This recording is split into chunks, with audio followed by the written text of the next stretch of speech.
Opa, continuação do capítulo 3, né, propagação de calor, beleza?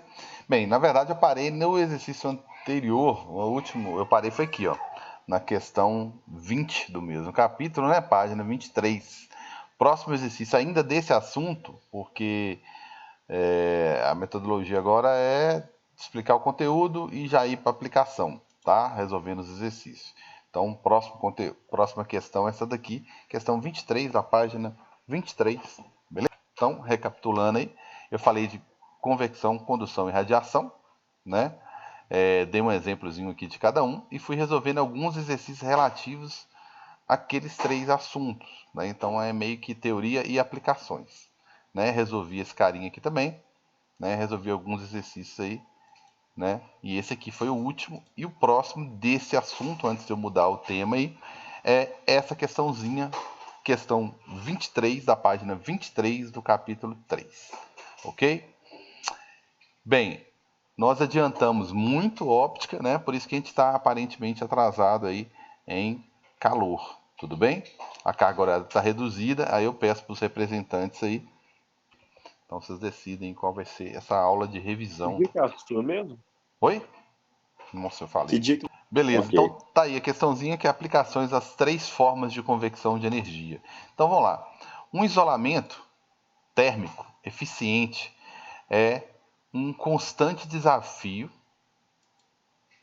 a ser superado para que o homem possa viver em condições extremas de temperatura.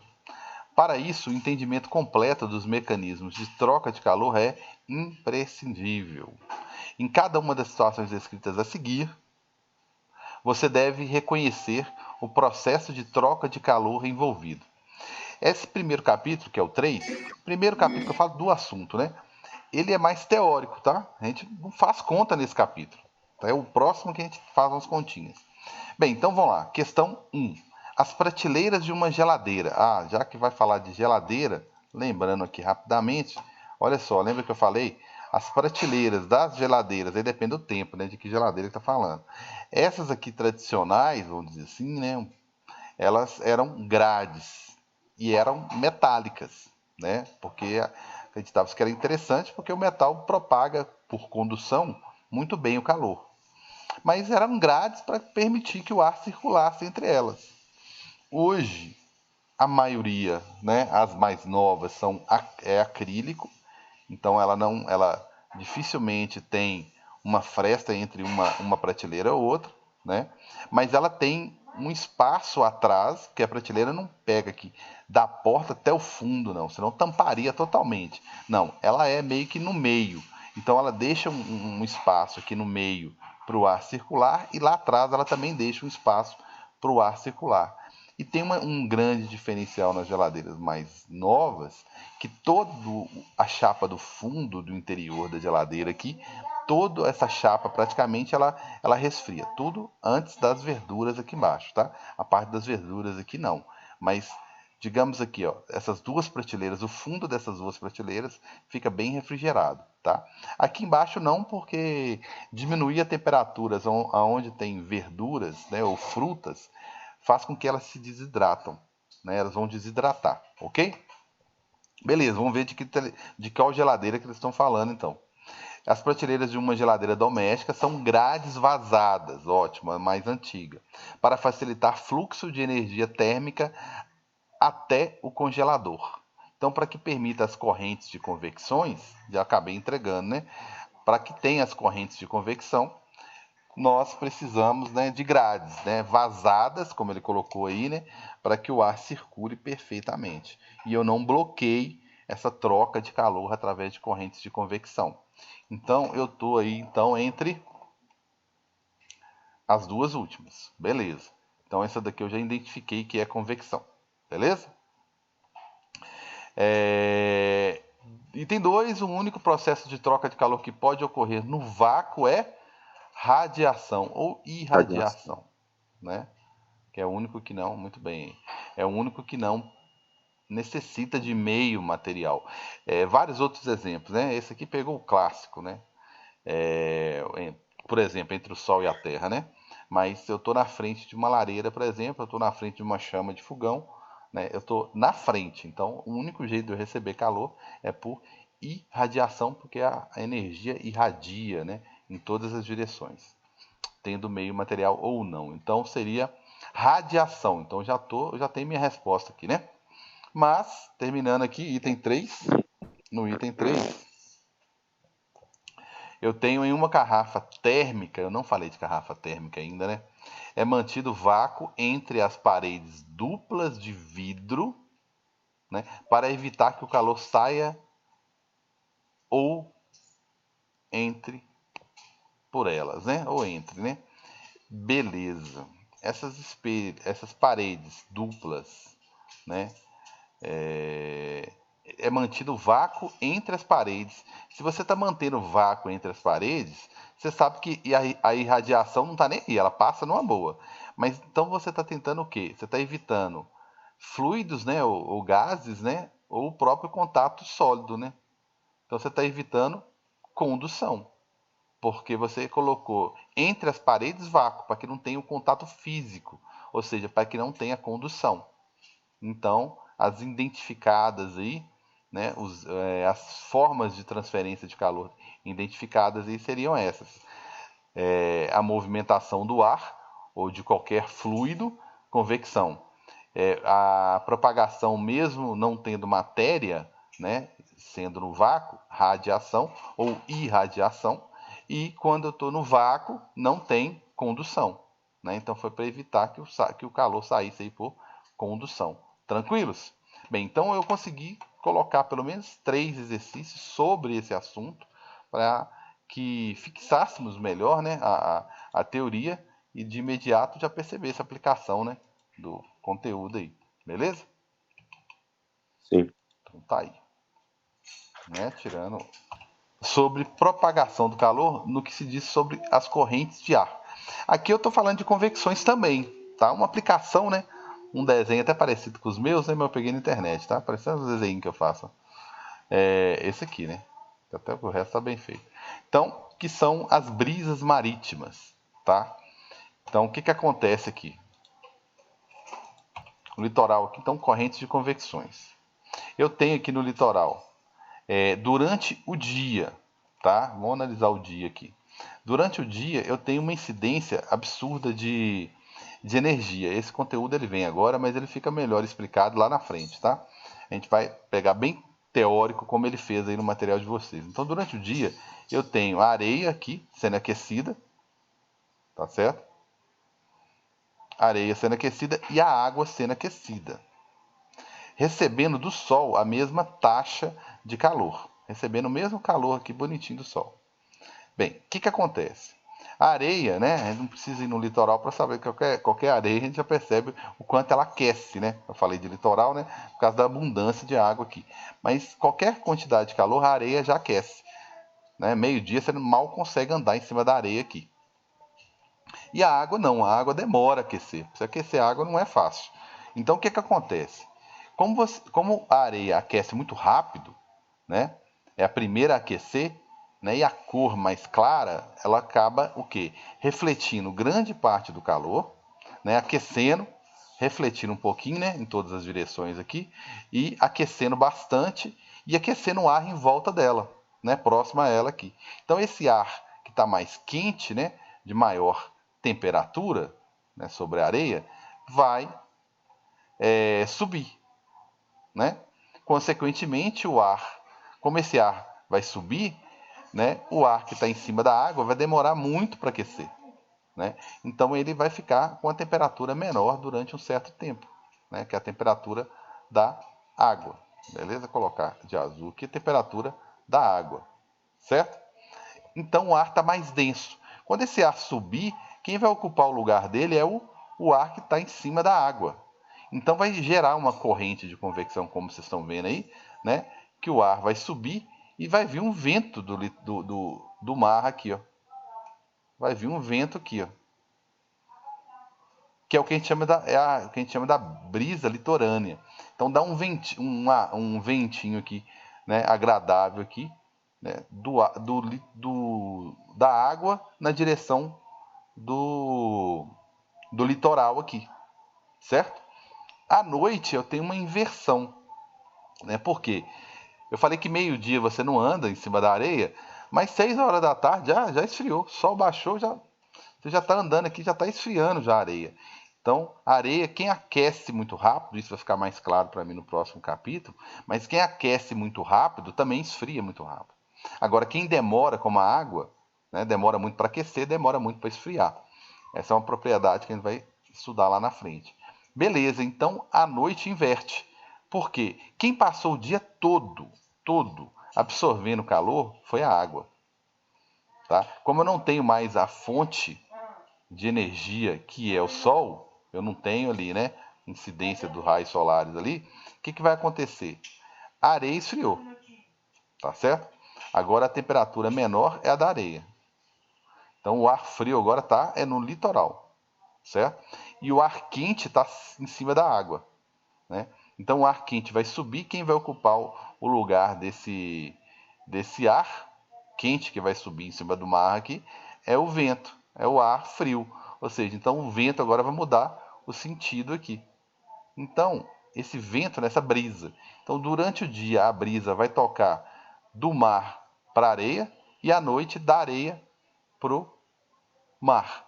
E uma coisa interessantíssima aqui, tão importante eu diria, quanto a brisa marítima, é a regulação de temperatura, né? Eu percebo que é regular a temperatura no litoral. É bem regular. Por quê? Né? A variação de temperatura ela é razoável, vamos dizer assim. Né? A mínima e a máxima do dia elas não são tão diferentes. Por quê? Porque eu tenho a água que tem a propriedade de passar o dia inteiro absorvendo calor. Então eu vou absorver muito calor aqui durante o dia. E à noite, essa água vai se tornar fonte de calor. Porque é muito tempo absorvendo calor, que é o dia todo, então ela vai servir de fonte de calor. Então, durante a noite, para esfriar no litoral, né, só vai esfriar no litoral lá de madrugada, lá pelas 5 horas da tarde, que a temperatura pode ser que vai cair um pouco mais. E uma outra coisa característica interessante, né, vocês estão cansados de ver aí, é justamente a frequência, né, da visitação do litoral fora de época, né? Você não vai só no verão. Tem outros momentos que são agradáveis também, por quê? Porque mesmo tendo uma incidência menor de calor, você tem uma quantidade absurda de água para passar o dia todo, mesmo com incidência menor, absorvendo calor para liberar esse calor à noite, né? Então, numa estação, né, que não seja verão, você ainda vai encontrar, nem que seja, né, até uma hora da tarde, porque não vai absorver tanto calor assim, ou 2 horas né, 1 hora da manhã, perdão, 2 horas da manhã, você vai perceber uma temperatura razoável. Vai começar a esfriar mais cedo, mas pelo menos um grande fonte de calor aqui, né? Quem armazena muito calor aqui é o mar. E aí, o seguinte, já que eu estou falando dessa característica agradável aqui no litoral, graças à água, nossa, vamos para outro extremo então, né? Vamos pensar no deserto, que não tem Ô, água. Carlos, Oi. por que, tipo assim, às vezes até quando não tem essa areia perto de uma piscina, por exemplo, a água ela fica mais quente de noite, não fica? Fica, fica. Essa característica aqui, ó. Passou o dia todo absorvendo calor e à noite ela vai começar a liberar. Você consegue entrar na piscina dependendo do período aí até 10 horas da noite. A temperatura está razoável. Por quê? Mas aí no caso tem essa troca, né? Tipo, na piscina não tem a troca com areia. Mas aqui é uma característica seguinte: em volta da piscina vai perder calor mais rápido, né? Que vai fazer o papel da areia. Aqui é mais, a percepção é maior, o efeito é maior, por quê? Porque a areia ela é muito rápida ao aquecer ou esfriar. Então, o fato dela aquecer e subir, ela cede espaço para o ar que está em cima do mar entrar no litoral. Agora, lá na piscina, você não vai ter areia em volta, mas você vai ter uma grama, um material, por exemplo, que também resfria rapidamente, que não é tão bom para armazenar calor como a água, por exemplo. né? Então vai ter com menor eficiência, menor intensidade, mas você vai ter um comportamento semelhante. O aquecimento da água você vai ter normal, né? Não vai durar muito porque a quantidade de água é bem menor, né? Quantidadezinha pequena de água comparado com o mar aqui. Mas o efeito é semelhante, sim. Beleza? Ficou tranquilo aí? Beleza. Então tá aí. Se a gente for pensar no deserto eu só tenho areia. Então eu não tenho umidade do ar, né? Então se eu for pensar no deserto, tá? Aproveitando o gancho aí, deserto, eu não tenho umidade do ar, tá certo? Eu não tenho umidade, ela é baixíssima, né? Tendendo a zero, não tenho umidade do ar. Então eu não tenho como armazenar calor, eu não tenho como armazenar calor no ar. E a gente consegue armazenar um pouco de calor no ar, né? Porque o ar tem umidade, né? A gente consegue. No deserto, não. Né? A areia, durante o dia, né? O deserto vai estar uma temperatura altíssima. Porque a areia aquece demais, pode chegar até 50 graus Celsius. Noite, no deserto, como eu passei um dia todo tentando armazenar energia no nada, né? Porque não tem água e não tem umidade do ar, então a temperatura vai cair drasticamente, podendo, né, chegar até 0 graus Celsius. Então essa variação absurda aqui, ó, é característica do deserto. Tá certo? Por falta de água no ambiente. Tá certo? Água mesmo, né? Em rios, lagos, água mesmo, né? Em quantidade maior. E no ar. Então o próprio ar, ele consegue armazenar. Aí tem uma característicazinha assim que eu vou puxar para a diamantina, que é a seguinte. Diamantina, lógico que numa escala muito menor, ela tem uma característica interessante em razão das pedras. Como tem uma quantidade razoável de pedra, acumula-se muito calor durante o dia nas pedras, né? E assim que para a incidência do sol, essas pedras começam a liberar um pouquinho de calor. Então tem alguns momentos do dia, por exemplo, finalzinho da tarde, à noite, que tem um ventinho característico, né? Que é, de certa forma, um tipo de brisa diamantinense, vamos dizer assim, né? Forçando a barra aí, como se fosse uma brisazinha diamantinense. Então, você vai perceber, assim, dependendo do horário, mais à noite, agora esfriou totalmente, mas esses dias estava um calor tremendo, a gente percebia algumas horas do dia um vento, que geralmente era no finalzinho da tarde ou à noite, bem mais tarde à noite, que vinha esse vento. Por quê? As pedras começam a liberar calor, né? Menor escala, né? Mas comparado aqui com areia, começa a liberar calor, aí o ar sobe e dá espaço para o vento entrar em diamantina. Então é uma característica diamantina, a gente pode pensar um pouquinho assim, porque tem uma quantidade razoável de pedra. E pedra, gente, eu sei que agora não é hora, né, de falar sobre isso, mas assim, uma pizza servida numa pedra, conservada durante mais tempo, né? Agora é hora de almoço. Você conserva a pedra, ela custa aquecer, mas consequentemente ela custa esfriar, faz o papel semelhante da água aqui. Então você vai servir uma pizza, o queijo vai ficar derretendo por mais tempo, né? Dá até água na boca. Por quê? Porque a pedra, o disco, né, de pedra vai conservar mais. Tem lugares, eu trabalhei em restaurante que a gente servia feijoada na panela de pedra. Então, a última aquecida da feijoada era na panela de pedra. Por quê? Porque você entregava a feijoada para o cliente com a água fervendo ainda, né? Com né, o feijão fervendo ainda. Por quê? Porque a pedra conserva a energia. Então, muita coisa assim, geralmente pizza e alguma comida é servida em panelas de pedra para conservar mais o calor. Então, a pedra, a gente vai descobrir no próximo capítulo, que ela tem uma característica interessante, semelhante à da água. Alguns alimentos também. Tem alimentos que vocês podem reparar, demoram para esfriar. Um exemplo, batata. Seja cozida ou frita, a batata demora a cozinhar, demora a esfriar. Né? Já que eu falei de pizza e feijoada, o brigadeiro demora a esfriar. Né? Tem gente que não tem paciência, põe no congelador, não pode. Né? Já expliquei isso. O brigadeiro demora. né, ele demora a esfriar. Então ele tem uma característica que a gente vai concluir no próximo capítulo, semelhante entre esses elementos que eu citei, que é de armazenar calor. Então demoram a aquecer e demoram a resfriar. Beleza? Tranquilos? Entre outros que a gente vai lembrando ao longo aí das questões. Tranquilos? Tranquilo. Então tá aí a nossa brisa marítima explicada aí, né, os ventos característicos aí de alguns lugares específicos, beleza? Em compensação, tem inversão térmica, né? A gente fala inversão térmica. Então, você tem algumas situações em que você não tem inversão térmica, né? E outras que você tem. Diamantina você não teria. Geralmente, essa inversão térmica a gente encontra em lugares em que tem muita poluição, tá? Então a gente costuma perceber essa inversão térmica. Então dá uma diferença grande. Diamantina não, porque não tem muita poluição, né? Então você não fica barrando o ar quente aqui, ó. O ar em contato com o concreto, né? Com a parte da cidade mesmo, é que o concreto também passa o dia todo aquecendo, né? Então à noite também, né? Vai liberar calor e durante o dia vai liberar também. Então A ele vai pedra. a pedra, o concreto, a construção civil em si, né? A alvenaria em si tem essa característica.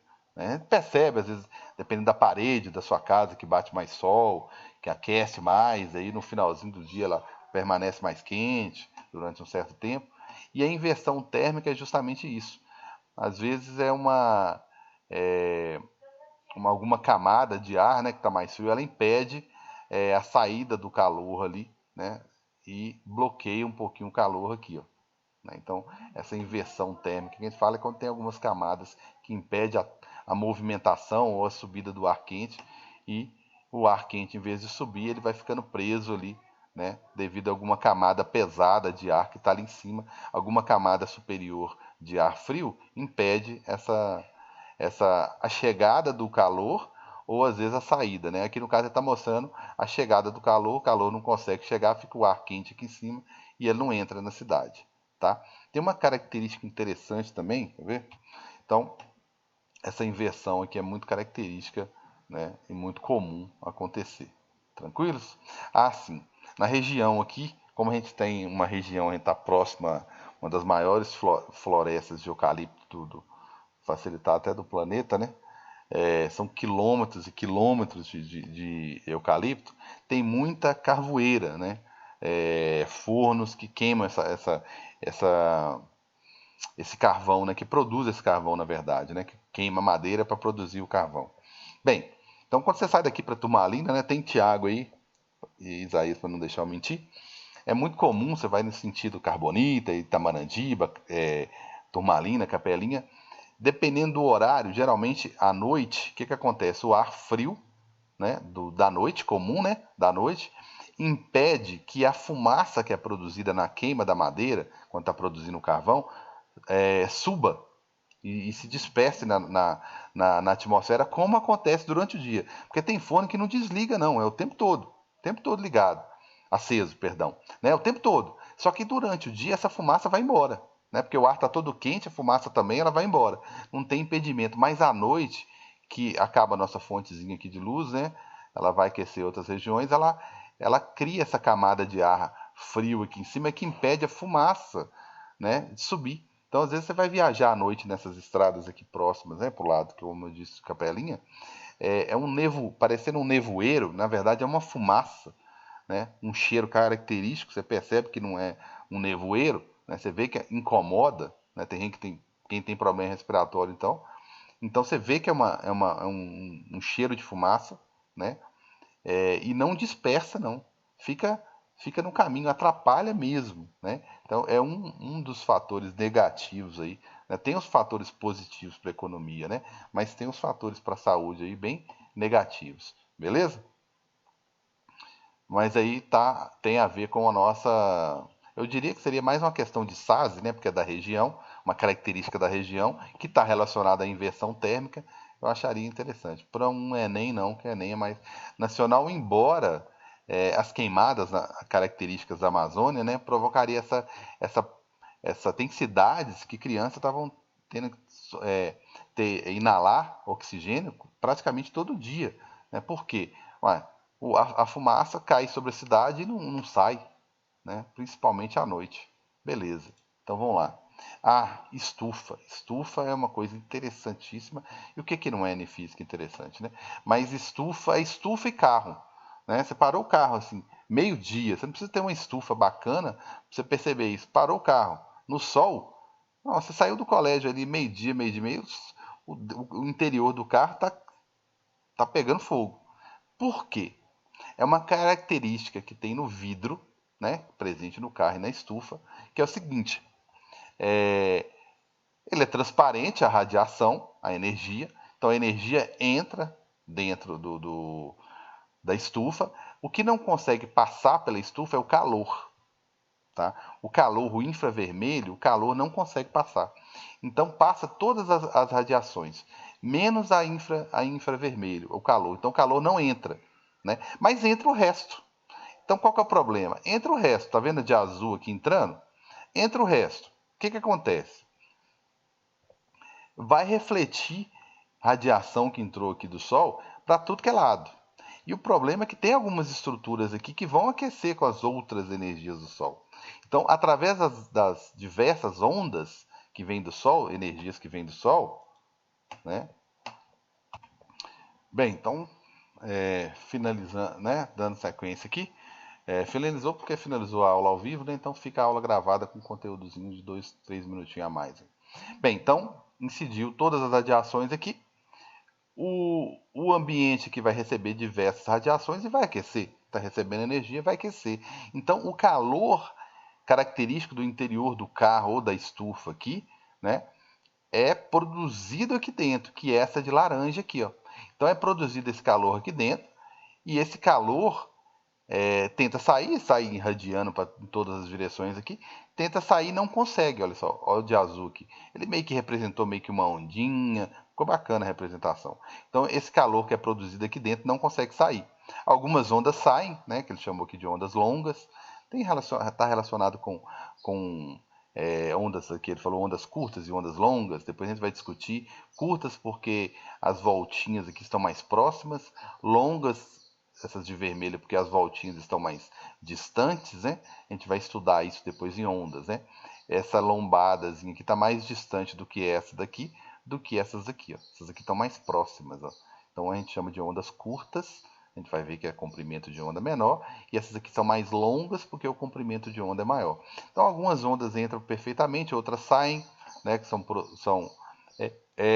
tem uma outra aqui, o infravermelho representou pelo laranja, né, entre uma outra, né, uma e outra ondazinha aqui, beleza? Então, esse calor é produzido aqui. O carro é mais fácil de percebermos pelo seguinte. Lógico, eu sei que tem carro que o interior praticamente todo branco, de couro branco e tudo mais, né? Até mesmo tem a questão da sujeira, mas tem a questão de evitar o aquecimento, né? Então, quando você está falando de um carro que a maioria dos carros, o banco, pelo menos que a gente está acostumado a conviver, os bancos são escuros, o painel é preto, então não entra calor, mas entra outras energias, aquece os bancos, aquece o painel, eles irradiam o calor, né, emitem o calor não consegue sair do carro, porque os vidros estão fechados, né, tem os vidros ali que impede, então vai acumulando calor ali. Se fosse um banco, um estofamento, um interior todo claro, branco de preferência, né? Ele aqueceria menos, entraria outras formas de calor, né? Incidiria ali no interior do carro e ele aqueceria menos. Não vai deixar de aquecer, porque qualquer material que recebe energia, né? Não necessariamente o calor, outras formas, como estamos dizendo, ele aquece e emite calor. Só que seria uma taxa bem menor. O fato do carro ser mais escuro, né? E aqui também tem as estruturas escuras aqui que acaba absorvendo e liberando calor. O que você está tentando fazer no caso da estufa? Né? Qual que é a grande vantagem? Você quer uma temperatura, né, e umidade. A gente costuma colocar muita água aí na hora de irrigar ali e tal, criar um ambiente bem úmido, com muita água úmida e com a temperatura maior. Então você quer um meio abafado, de alta umidade do ar e uma temperatura agradável, que é propício para o que você está produzindo aqui, né? Então a grande característica, né, legumes, frutas e flores, né? Enfim, tem várias coisas que são produzidas aqui. Você quer criar um ambiente, uma atmosfera um pouco diferente aqui no interior. Tranquilos? Bem, galera, para a aula não ficar muito extensa e eu não avançar muito na aula gravada, né, comparado com a aula ao vivo, ok? Que até um certo momento é tudo simultâneo, na verdade, eu vou encerrar aqui, tranquilos?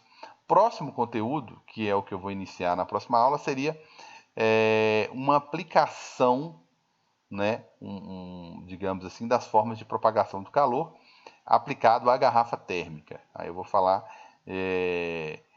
cada elemento aqui da minha garrafa térmica tem o propósito de evitar uma daquelas transmissões de calor, seja convecção, condução, né, ou até mesmo a irradiação ou radiação. Tranquilos? Então fica meu abraço e até mais.